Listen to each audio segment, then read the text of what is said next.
Hi and welcome to C Programming. In today's lesson we will discuss PracticalLab 6.7. So let's read the question. From exercise 6.4, store the user values to a size 5 array. Okay, so that's different from 6.4 with a size of 10. Okay, but if the user provides more than 5 values, these values must be written from the beginning of the array again. It must wrap around. Okay, and what we call this in practice is a rotating buffer.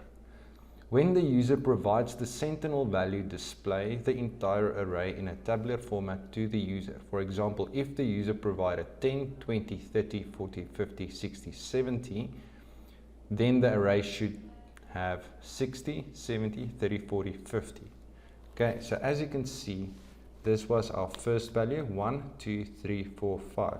And at the beginning at the end of the input 50, the array would have been 10, 20, 30, 40, 50. Then we added in 60, and 60 wrote over 10, so that's why the 60 is there. And then we added 70, and 70 wrote over the 20, and the rest stayed the same.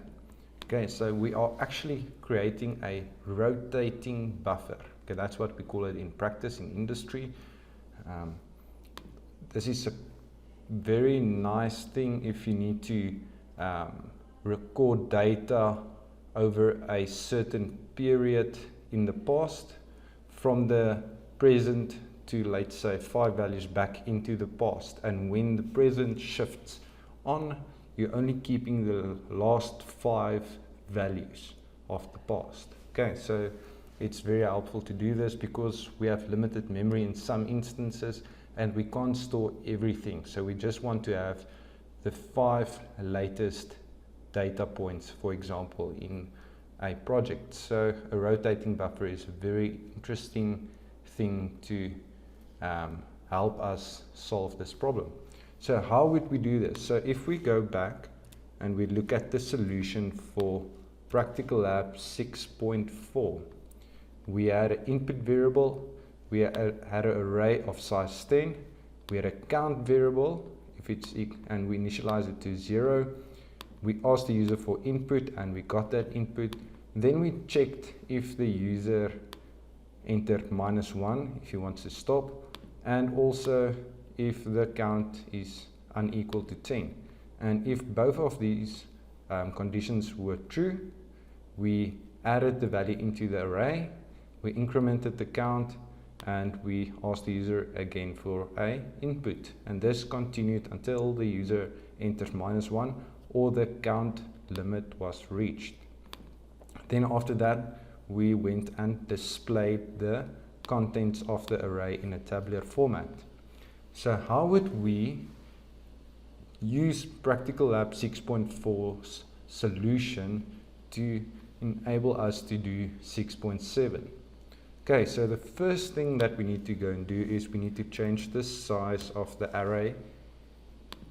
Okay, and we need to change the display so that we display all 5 values in the array, and the array is also of size 5.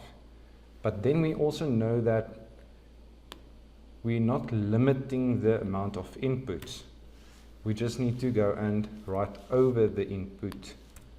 When we reach the max amount of the array, we need to start at the beginning again. So we're going to take out that condition, and we will only use the input is unequal to -1. So everything stays the same. The only thing that we need to go and do is, after we increment the count, we need to go and check. And we're going to use the decision structure, the if statement, and we're going to check if count is equal to 5, because now 5 is over the limit of the array, because the array is of size 5, so the indexes will be 0, 1, 2, 3, 4. And if count is then 5, what we do is just saying that count needs to become, not 5, it needs to become 0 again. And then if it's 0, we get the input, we store it at index 0, and then we increment again. So this will create the effect of wraparound for the rotating buffer idea. So let's go and run this program. Let's get it here. And now what I'm going to do is I'm going to say 1, 2, 3, and I'm going to stop there just to see that everything works perfectly. 1, 2, 3, then 0 zeros because we didn't add anything.